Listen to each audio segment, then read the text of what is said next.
Hello friends. कैसे हैं आप लोग? उम्मीद करता हूँ आप लोग अच्छे होंगे और मैं भी बहुत अच्छा हूँ। सबसे पहले सॉरी कि मैं काफ़ी दिनों बाद ये वीडियो लेके आ रहा हूँ। कुछ दिनों से मेरी खुद की क्लासेस चल रही थी, ऑफिस का काम, बहुत सारे वो जो यूएस कंपनी में काम करता हूँ तो उनका 31 दिसंबर को फाइनेंशियल ईयर क्लोज हो जाता है। तो बहुत सारी कंपनी उसके फाइनेंशियल्स बनाने थे और मेरी खुद की जो कोचिंग क्लासेस मैं ले रहा हूँ अपनी स्टडी के लिए वो भी था। तो इस वजह से मैं नहीं कर पा रहा था रिकॉर्ड, लेकिन मैंने जैसा कि बताया आपको कि अगर मैं कोई सब्जेक्ट पढ़ा रहा हूँ, कुछ आपको एक्सप्लेन कर रहा हूँ तो मैं उसको पूरा करूँगा। मेरा कोई ऑब्जेक्टिव ऐसा नहीं है कि मैं 4-5 वीडियो बना दूँ और उसके बाद आपसे कोई फ़ीस लेने की बात करूँ या फिर कोई ऐप डाउनलोड करने की बात करूँ, ऐसा कुछ नहीं है। जो भी है वो पूरा का पूरा फ्री ऑफ कॉस्ट है और आप लोगों का अच्छा सपोर्ट मिल रहा है चैनल को। आप लोगों को अच्छा लग रहा है कि जो मैं समझा रहा हूँ वो समझ में आ रहा है। उसके लिए बहुत बहुत थैंक यू सपोर्ट करने के लिए। ठीक है, बस मेरा ऑब्जेक्टिव यही है कि मेरे पास कोई नॉलेज है, कुछ नॉलेज है जिसको लेने के लिए मैंने बहुत सारे पैसे पे किए हैं। तो अगर वो मैं आपके साथ शेयर कर सकूं फ्री ऑफ कॉस्ट और आपका कुछ अच्छा हो सके उससे, उस नॉलेज से, तो बस मेरा ऑब्जेक्टिव पूरा होता है। इस चैनल का ऑब्जेक्टिव ही यही है। ठीक है, और एक गुड न्यूज़ मेरे पॉइंट ऑफ व्यू से ये भी है कि यूएस जाने का मौका मिल रहा है मुझे। कंपनी की वजह से कंपनी वाले मुझे भेजेंगे वहाँ पे यूएस अकाउंट्स और फाइनेंस से रिलेटेड काम सीखने के लिए, वहाँ के लोगों को कुछ ट्रेनिंग देने के लिए और कुछ ट्रेनिंग मुझे लेने के लिए। तो फर्स्ट कंट्री विजिट रहेगा मेरा मेरी लाइफ में। आज तक मैं इंडिया के बाहर कभी गया नहीं, अब जाऊंगा तो सीधा यूएस जाऊंगा। अच्छा लग रहा है। अब यूएस का वीज़ा बहुत ही टफ रहता है, उनका इंटरव्यू क्लियर करना होगा। तो अब इस कमिंग संडे देखते हैं, 12 मार्च को जाना होगा कोलकाता। वहाँ पे मेरा बायोमेट्रिक होगा पहले यूएस के एम्बेसी में, फिर 22 मार्च को मेरा इंटरव्यू होगा यूएस एम्बेसी में ही।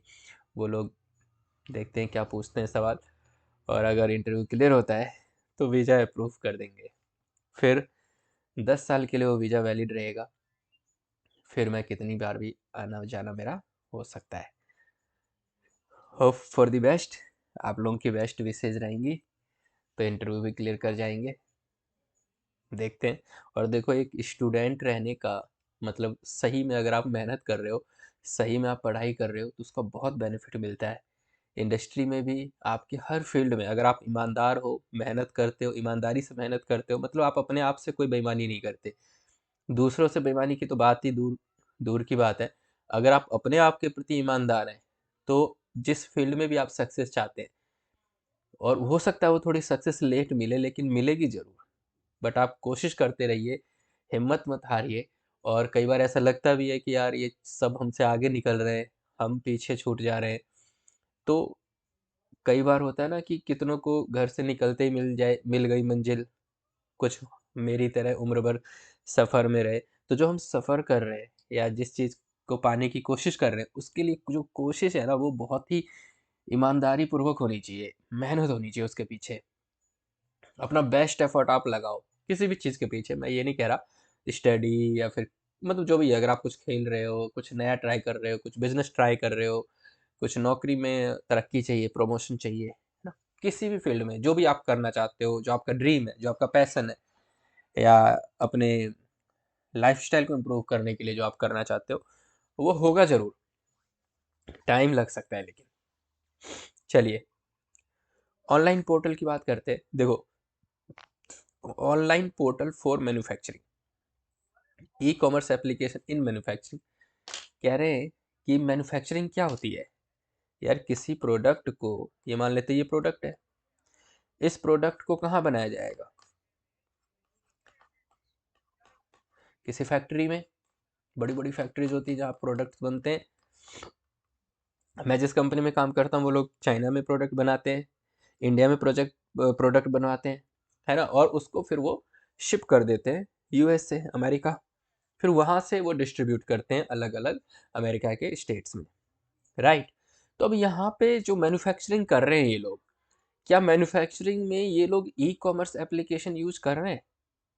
यार, ई कॉमर्स क्या है? इलेक्ट्रॉनिक कॉमर्स, मतलब बिजनेस करने का इलेक्ट्रॉनिक तरीका, है ना? तो क्या इलेक्ट्रॉनिक वे, इलेक्ट्रॉनिक तरीका ये लोग अपने मैन्युफैक्चरिंग प्रोसेस में यूज़ करते हैं, ऑब्वियसली करते ही हैं। एक बात बताओ, ये जो सप्लाई चेन है कि किसी ट्रांसपोर्टेशन को ऑर्डर देना है, यहाँ तक कि ऑर्डर्स क्रिएट करना, इनवॉइस बनाना, अब कोई मैनुअली थोड़ी ना कोई बना रहा है। कोई इनवॉइस बन रहा है तो उसके लिए कोई ना कोई सॉफ्टवेयर है। तो ये ई कॉमर्स एप्लीकेशन तो हो गई ना। तो वही सारी चीज़ें हैं कि भाई ये देखो यहाँ पे एग्जांपल भी दिया है, सब assembling, orders, invoices, transportation, storage, paper work, ये सब अब किसी न किसी एप्लीकेशन के थ्रू किया जा रहा है। अब मैं अपनी कंपनी की बात करूँ तो वो लोग यूएस में डेवलप किया हुआ एक सॉफ्टवेयर यूज़ करते हैं, डीएमएस। वो डीएमएस क्या करता है, वो कस्टमर से ऑर्डर ले लेता है, फिर डीएमएस ही प्रोसेस कर देता है, या फिर प्रोक्योरमेंट डिवीजन को या सेल्स डिवीजन को बता देता है कि भैया तुम्हारे इतने ऑर्डर्स आए हैं। डीएमएस ही हेल्प करता है इनवॉइस जनरेशन में, डीएमएस ही हेल्प करता है ट्रांसपोर्टेशन के डॉक्यूमेंट्स बनाने में। तो ये सब क्या है, ई कॉमर्स एप्लीकेशन ही तो है, इलेक्ट्रॉनिक तरीका हो गया ना। आई होप कि समझ में आ गया होगा, एक बार आप बस रीड कर लेना इसे, ठीक है। तो अब ये देखो उन्होंने इसको बताया भी है, जो मैंने आपको बताया, ये कंपोनेंट सप्लाई हो गया कि ये डिफरेंट डिफरेंट वेंडर्स हैं। एक प्रोडक्ट बनाने के लिए जो मुझे प्रोडक्ट चाहिए, जो मटेरियल चाहिए, वो अलग अलग लोगों से लेता हूँ, फिर वो यहाँ आता है, सब असेंबली दो जगह असेंबल किया जाता है, फिर यहाँ पे यूज़ करके मैन्युफैक्चरिंग हो जाती है। ये फैक्ट्री है मान लेते हैं, फैक्ट्री मैन्युफैक्चरिंग होगी। मैन्युफैक्चरिंग से जैसे मैंने बताया कि यूएस की कंपनी को ये लोग भेज देते हैं, यहाँ से या तो होलसेल भेजेंगे या फिर यूएस में जाके अलग अलग कस्टमर्स को बेच देंगे। तो यही है। तो मैन्युफैक्चरिंग सप्लाई चेन, इसमें कंपोनेंट से लेके असेंबली तक, मैन्युफैक्चरिंग से लेके रिटेल तक, कस्टमर तक पहुंचाने में ई कॉमर्स हेल्प कर रहा है। उससे क्या बेनिफिट है जी, एफिशिएंसी बढ़ जा रही है। एक सेकंड यार,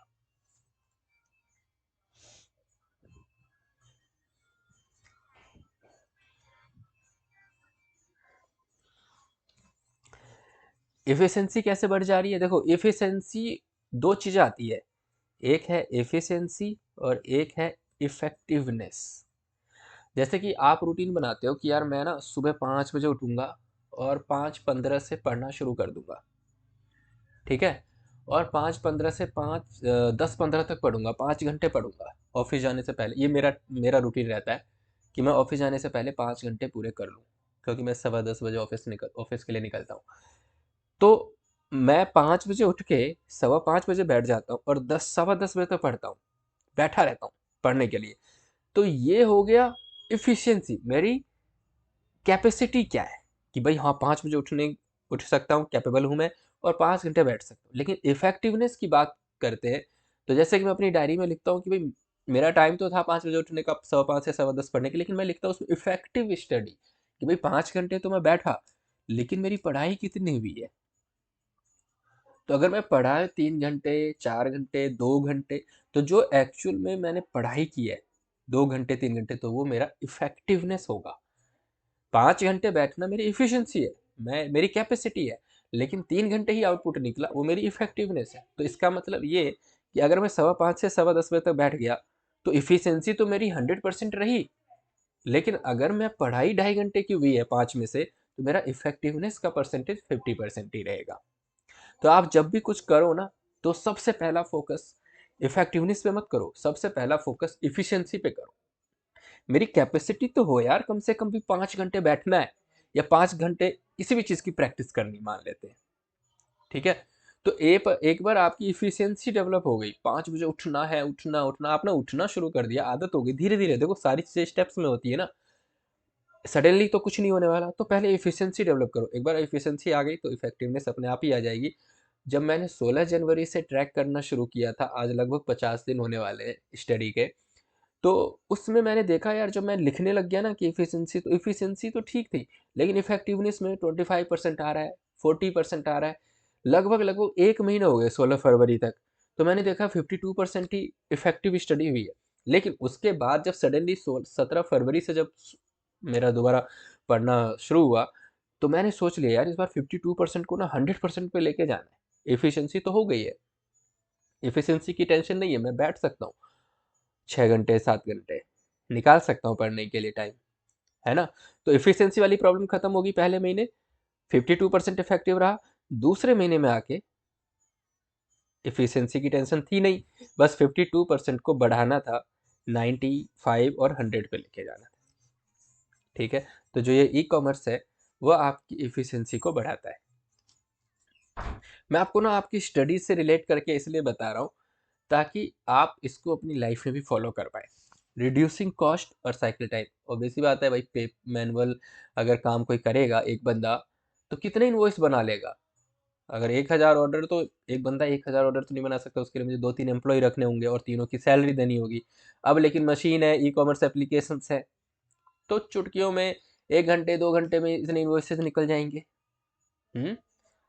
तो कॉस्ट बच गया, टाइम भी बच गया। प्रोवाइडिंग एक्यूरेसी एंड फ्लेक्सिबिलिटी, इंसान तो थक भी सकता है और थकावट में वो गलत भी कर सकता है इनवॉइस में, लेकिन यहाँ पे एक्यूरेसी बहुत ही अच्छी रहती है। मशीन तो गलती करेगा नहीं, अगर आपने इनपुट सही डाला है तो आउटपुट सही ही निकलेगा। मशीन की यही तो खासियत है। हमारे साथ भी तो ये होता है, हम दिमाग में अगर कचरा डालेंगे तो हम कचरा ही किसी को बोलेंगे, कचरा ही हम सोचेंगे। दिमाग में अच्छा डालेंगे, अच्छा ही बोलेंगे, अच्छा ही सोचेंगे और अच्छा ही होगा। तो वही है प्रोड्यूसिंग एक्यूरेसी एंड फ्लेक्सिबिलिटी। मतलब इंसान को आप रात में 12 बजे नहीं बोल सकते चल बैठ के काम कर, लेकिन मशीन को तो आप 12 बजे भी चला सकते हो ना। फ्लेक्सिबिलिटी है। सपोर्टिंग इन्वेंट्री लेवल, और यहाँ पे क्या होता है, जैसे ऑर्डर आया, इतने इतने गुड्स का या इतने प्रोडक्ट का ऑर्डर आ गया, तो इन्वेंट्री आप दिखा रहे हो 1 लाख पीस है, ऑर्डर आ गया 40,000, तो तुरंत वो लेस कर देगा 40,000 जाने के बाद और बता देगा भैया 60,000 ही इन्वेंट्री में है। इन्वेंट्री मतलब स्टॉक। ठीक है, ये मैन्युफैक्चरिंग में इसका एप्लीकेशन था। अब आगे बढ़ते हैं, e commerce application in wholesale. Wholesale क्या होता है? होलसेल वाले क्या होते हैं, आपने देखा भी होगा अपने आसपास में, या कभी मार्केट जाते होंगे, तो एक होता है रिटेलर, दुकान वाला। वो रिटेलर क्या करता है, घर घर या अपने एरिया के 50 घर या 100 घर को सप्लाई करता है। ठीक है, लेकिन वो बंदा तो कहीं से लेके आता होगा ना। देखो सप्लाई चेन क्या है, पहला स्टेज है मैन्युफैक्चरिंग, दूसरा है होलसेल, है ना, तीसरा है रिटेलर। तो आपके आसपास जो दुकान वाले हैं ना, ये रिटेलर है। ये दुकान वाले भी तो कहीं से ला रहे हैं, वो होलसेलर है। और ये होलसेलर जहां से ला रहे हैं वो मैन्युफैक्चरर होंगे, फैक्ट्री। ठीक है, अब ये सवाल उठता है कि जी होलसेलर को क्या हेल्प करता है। होलसेलर मिडल मिडल मैन का ही तो काम करता है, बिचौलिए का ही तो काम करता है, डिस्ट्रीब्यूटर का ही तो काम करता है। तो इसको कैसे हेल्प होगी ई कॉमर्स एप्लीकेशन से? भाई इसको भी तो हेल्प होगी, इसको ऑर्डर्स मिलेंगे, अपने आप ही इसको पता चल जाएगा मुझे किस किस को देना है, कहाँ कहाँ डिस्ट्रीब्यूट करना है। ठीक है, इसकी रिक्वायरमेंट, इसका इन्वेंट्री लेवल मेंटेन करने में भी तो हेल्प होगी। अब बताओ, डॉक्टर्स है, पैरास्यूटिकल जो ये डॉक्टर्स होते हैं, जो मेडिसिन शॉप्स होते हैं, इनको, इनके आपने कभी देखा होगा जो बड़े मेडिसिन शॉप्स होते हैं, वहाँ पे आप देखना कंप्यूटर में, कंप्यूटर, एक सेकंड,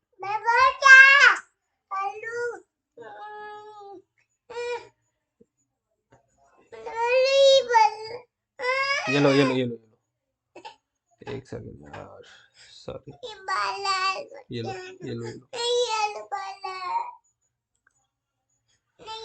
सॉरी यार, मैं ना अभी नेक्स्ट वीडियो में कंटिन्यू करता हूँ, सॉरी।